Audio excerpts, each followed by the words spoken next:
الحمدللہ رب العالمین والصلاة والسلام علی ما کان نبیا وآدم بین الماء والطین اما بعد فاعوذ باللہ من الشیطان الرجیم بسم اللہ الرحمن الرحیم۔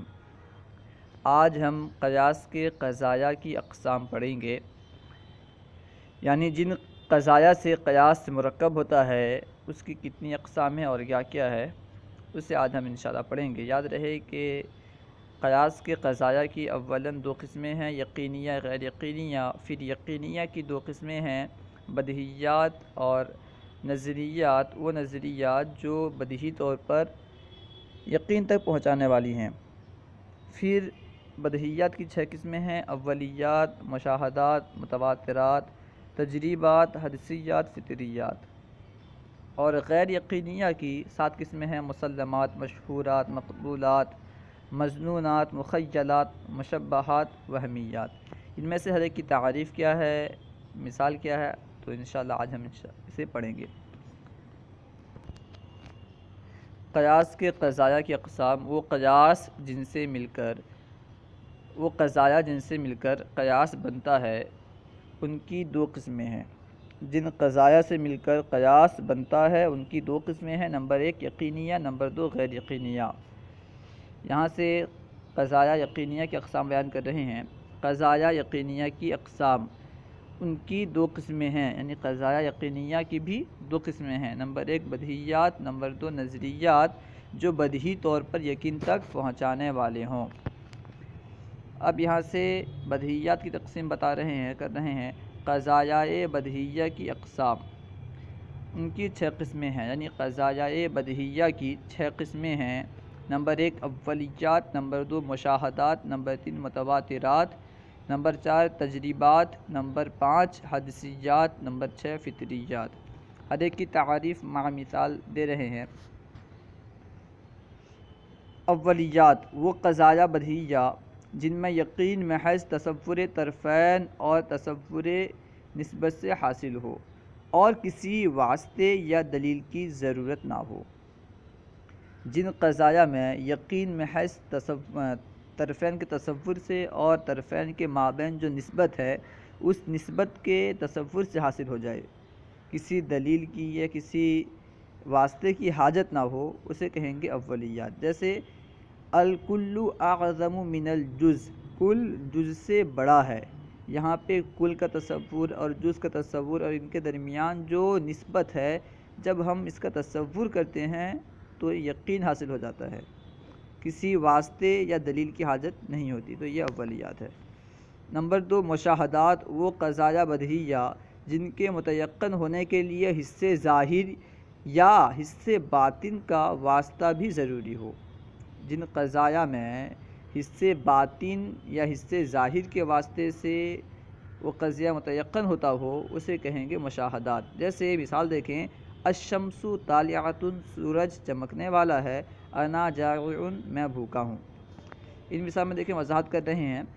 الشمس طالعۃ، اس مثال میں آنکھ کے ذریعے ہمیں معلوم ہوا کہ سورج چمکنے والا ہے، یہ ظاہری حس کی مثال ہے۔ دیکھیں سورج چمکنے والا ہے، یہ ہمیں کب معلوم ہوتا ہے؟ آنکھ کے ذریعے سے۔ اس کا یقین کب حاصل ہوتا ہے؟ جب کہ ہم اس کا مشاہدہ کر لیتے ہیں، آنکھ کے ذریعے سے، حس ظاہر کے ذریعے سے ہم اس کا مشاہدہ کر لیتے ہیں، تب ہمیں یقین حاصل ہوتا ہے کہ سورج واقعی چمکنے والا ہے۔ اور انا جائع، میں بھوکا ہوں، اس میں بھوکے ہونے کا حکم لگانا حس باطن کی مثال ہے۔ انا جائع میں بھوکے ہونے کا حکم لگانا، اس مثال میں بھوکے ہونے کا حکم لگانا یہ حس باطن کی مثال ہے کہ اس میں یقین حس باطن کے واسطے سے حاصل ہوتا ہے۔ فائدہ: جن قضایا میں حس ظاہر کی ضرورت ہو ان قضایا کو حسیات، اور جن میں حس باطن کی ضرورت ہو انہیں وجدانیات کہتے ہیں۔ یہاں فرما رہے ہیں فائدہ میں کہ جن قضایا میں حس ظاہر کی ضرورت ہوتی ہے انہیں کہتے ہیں حسیات، اور جن قضایا میں حس باطن کی ضرورت ہوتی ہے انہیں وجدانیات کہتے ہیں۔ نمبر 3 متواترات۔ متواترات کسے کہتے ہیں؟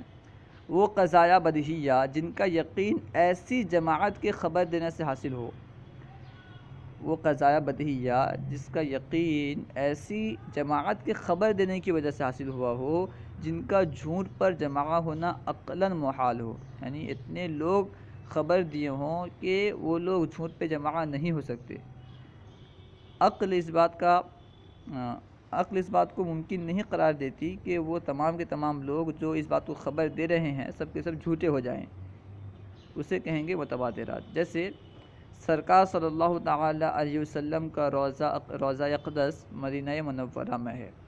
یہ خبر، یہ قضیہ کہ سرکار اقدس صلی اللہ تعالی علیہ وسلم کا روضہ منورہ یہ مدینہ منورہ میں موجود ہے، تو اس کی خبر دینے والے اتنے لوگ ہیں کہ سب کے سب جھوٹ پر جمع نہیں ہو سکتے، تو یہ قیاس یہ قضیہ جو ہے متواترات میں سے ہے۔ نمبر 4، تجریبیات وہ قضایا بدیہیہ جن میں یقین بار بار تجربہ کی بنا پر حاصل ہوا ہو۔ جن قضایا بدیہیہ میں بار بار تجربے کی بنا پر یقین حاصل ہوا ہو اسے کہیں گے تجریبیات۔ جیسے ڈسپرین سر درد کے لیے مفید ہے، ڈسپرین ایک دوائی ہے، اس کے کہا جاتا ہے کہ ڈسپرین یہ سر درد کے لیے مفید ہے، تو یہ کیا ہے، بار بار تجربہ کرنے سے یہ حاصل ہوا، ہمیں معلوم ہوا کہ ڈسپرین جب بھی ہم استعمال کرتے ہیں تو سر درد ختم ہو جاتا ہے، تو اس سے معلوم ہوا کہ ڈسپرین سر درد کے لیے مفید ہے۔ کیسے معلوم ہوا، اس کا یقین کیسے ہوا، بار بار تجربہ کرنے سے، بار بار استعمال کرنے کی وجہ سے، تو یہ ہے تجربیات۔ نمبر 5، حدثیات وہ قضایا بدیہیہ جن میں یقین کے لیے حدث بھی درکار ہو۔ جن قضایا میں یقین کے لیے، یقین حاصل ہونے کے لیے حدث کی بھی ضرورت پڑے اسے کہیں گے حدثیات۔ حدث کیا ہے خود بتلا رہے ہیں، حدث کا مطلب مبادئ مرتبہ کا ذہن میں دفعتاً منکشف ہونا۔ حدث کا مطلب کیا ہے، مبادئ مرتبہ کا ذہن میں دفعتاً منکشف ہونا۔ مثال دیکھیں، جیسے ادراک الاصوات بالسامعہ، ادراک الالوان والاشکال بالباصرہ، یعنی آوازوں کا ادراک قوت سماعت سے اور رنگوں اور شکلوں کا ادراک قوت بصارت سے حاصل ہوتا ہے۔ یہاں پہ بتا رہے ہیں کہ آوازوں کا ادراک کس سے کیا جاتا ہے، قوت سماعت سے، اور رنگوں اور شکلوں کا ادراک قوت بصارت سے حاصل کیا جاتا ہے، تو یہاں پہ حدث کی ضرورت ہوتی ہے، اس لیے اسے کہتے ہیں حدثیات۔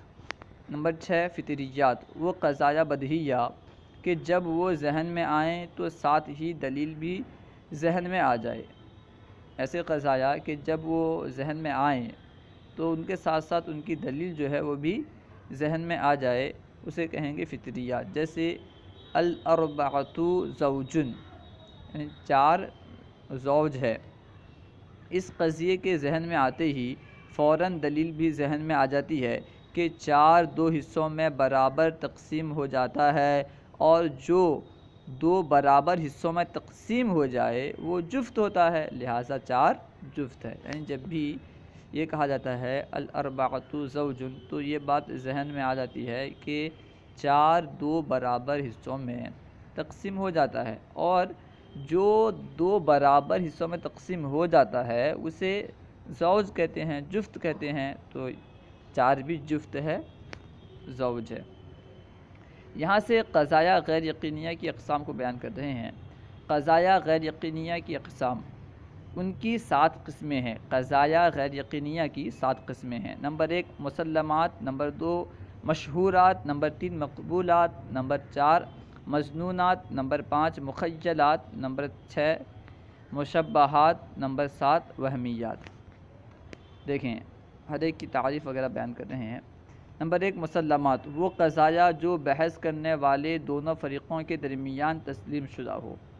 بحث کرنے والے دونوں فریقوں کے درمیان جو قضیہ مسلم ہو، دونوں کو جو قضیہ تسلیم ہو اسے کہیں گے مسلمات۔ جیسے الظلم قبیح، ظلم یہ قبیح ہے، بری چیز ہے، ظلم کرنا یہ قبیح ہے، برا ہے، یہ ہر ایک کو تسلیم ہے، ایسا بہت ہی کم ہی ملیں گے جو اس کا اقرار کریں کہ ظلم برا نہیں ہے، یہ مسلم ہے دونوں کے درمیان، تو یہ مسلمات میں سے ہے۔